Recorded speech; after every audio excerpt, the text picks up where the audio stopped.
আসসালামু আলাইকুম রহমতুল্লাহ। ইন্নাল হামদুলিল্লাহ নাহমাদুহু ওয়া নুসাল্লি ওয়া নুসাল্লিমু আলা রাসূলিল কারীম। আম্মা বা'দ, আউযু বিল্লাহি মিনাশ শাইতানির রাজীম। বিসমিল্লাহির রহমানির রহিম। প্রিয় দর্শক, জামাতে নামাজ পড়ার সময় কাতার সোজা রাখা, কাতার বরাবর রাখা, এটা ইসলামী শরীয়তে সুন্নতে মুআক্কাদা, ফকির মিল্লাত ৩৩ খণ্ড ৩৯১ নং পৃষ্ঠা। কাতার সোজা রাখার ব্যাপারে ইসলামী শরীয়তে অনেক গুরুত্ব আরোপ করেছেন। রাসূলুল্লাহ সাল্লাল্লাহু আলাইহি সাল্লাম কাতার সোজার ব্যাপারে অনেক তাকিদ দিয়েছেন। যারা কাতার সোজা রাখে, বাঁকা করে না এবং ফাঁকাও রাখে না, অর্থাৎ কাতারের মাঝখানে ফাঁকা রেখে আবার আরেক জায়গায় দাঁড়ায় না। রাসূলুল্লাহ সাল্লাল্লাহু আলাইহি সাল্লাম বলেন, নিশ্চয় আল্লাহ তাআলা এবং তার ফেরেশতারা ওই সমস্ত ব্যক্তির উপরে দুরূদ পাঠ করেন। সুবহানাল্লাহ। সহিহ ইবনে হিব্বানের রেফারেন্স দিয়ে শরে মুস্তাদে ইমাম আজমের 159 নং পৃষ্ঠায় হাদিস নকল করেছেন এবং ইবনে মাজার রেফারেন্স দিয়ে আরেকখান হাদিস বর্ণনা করেছেন। সেখানে এটুক বাড়তি আছে যে ব্যক্তি কাতারে ফাঁকা স্থানকে পূরণ করে আল্লাহ তাআলা তার মর্যাদাকে বৃদ্ধি করেন। সুবহানাল্লাহ।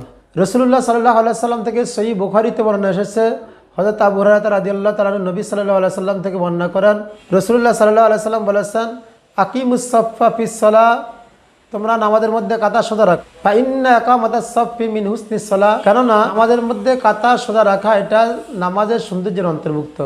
সহিহুল বুখারী হামিদিয়া প্রথম খণ্ড 100 নং পৃষ্ঠা। আন আনাস রাদিয়াল্লাহু তাআলা আন নবী সাল্লাল্লাহু আলাইহি সাল্লাম, হযরত আনাস রাদিয়াল্লাহু তাআলা আন নবী সাল্লাল্লাহু আলাইহি সাল্লাম থেকে বর্ণনা করেছেন, ক্বালা, রাসূলুল্লাহ সাল্লাল্লাহু আলাইহি সাল্লাম বলেছেন, সাওয়ু সুফুফাকুম, তোমরা তোমাদের কাতারকে বরাবর করো। ফা ইন্না তাসবিয়াতাস সাফফি, কেননা কাতার বরাবর করা মিন ইকামাতিস সালাহ, এটা নামাজ পরিপূর্ণ হওয়ার অন্তর্ভুক্ত। অর্থাৎ নামাজের যে সৌন্দর্য, এই সৌন্দর্যের অন্তর্ভুক্ত হলো কাতারকে সোজা রাখা, কাতারটা বরাবর রাখা। সহিহুল বুখারী হামিদিয়া প্রথম খণ্ড 100 নং পৃষ্ঠা।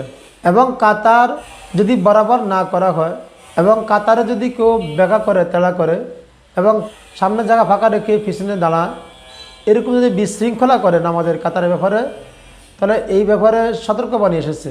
হাকিম হযরত ইবনে উমর রাদিয়াল্লাহু তাআলা আনহু থেকে বর্ণনা করেন, যে ব্যক্তি কাতার কাটবে আল্লাহ তাআলা তাকে কাটবেন। মুসনাদ ইমাম আজম 159 নং পৃষ্ঠা। এবং কাতার যদি সোজা না রাখা হয়, কাতারকে বাঁকা করা হয়, তাহলে রাসূলুল্লাহ সাল্লাল্লাহু আলাইহি সাল্লাম খুব ভীতি প্রদর্শন করেছেন। এ ব্যাপারে রাসূলুল্লাহ সাল্লাল্লাহু আলাইহি সাল্লাম থেকে বর্ণিত হাদিস শরীফ রয়েছে সহিহ বুখারীতে, হযরত নোমান ইবনে বাশির রাদিয়াল্লাহু তাআলা আনহু থেকে বর্ণিত, ইয়াকুলু, তিনি বলেন, ক্বালান নবী সাল্লাল্লাহু আলাইহি সাল্লাম, নবী সাল্লাল্লাহু আলাইহি সাল্লাম বলেছেন, লা তাসাউন্না সুফুফাকুম, তোমরা অবশ্যই তোমাদের কাতারকে বরাবর রাখবে। আও লা তুখালিফুন্নাল্লাহু বাইনা উজুহিকুম, আর যদি কাতার বরাবর না রাখো তাহলে আল্লাহ তাআলা অবশ্যই তোমাদের মাঝে বিভেদ সৃষ্টি করে দেবেন।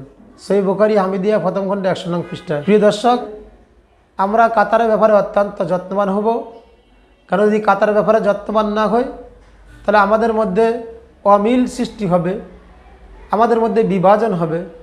তাই আমরা আমাদের বিভেদকে মিটিয়ে একসাথে ঐক্যমতে সবাই মিলে কাজ করতে হলে আমাদেরকে অবশ্যই নামাজের ব্যাপারে সতর্ক থাকতে হবে, যাতে করে জামাতের সময় আমাদের কাতারের মধ্যে কোনো রকমের ফাঁকা না থাকে এবং কাতার বেকাতারা না হয় এবং সামনের জায়গা খালি রেখে আমরা পিছনে না দাঁড়াই।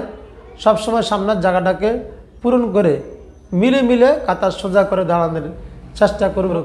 আল্লাহ তাআলা আমাদেরকে আমাদের নামাজের কাতার তথা জামাতে নামাজ পড়ার সময় কাতার বরাবর রেখে সুন্দর করে সারিবদ্ধভাবে কোনো ফাঁকা জায়গা না রেখে মিলে দাঁড়ার তৌফিক দান করুক এবং নামাজের পরিপূর্ণ বরকত ও ফজিলত হাসিল করার তৌফিক দান করুক।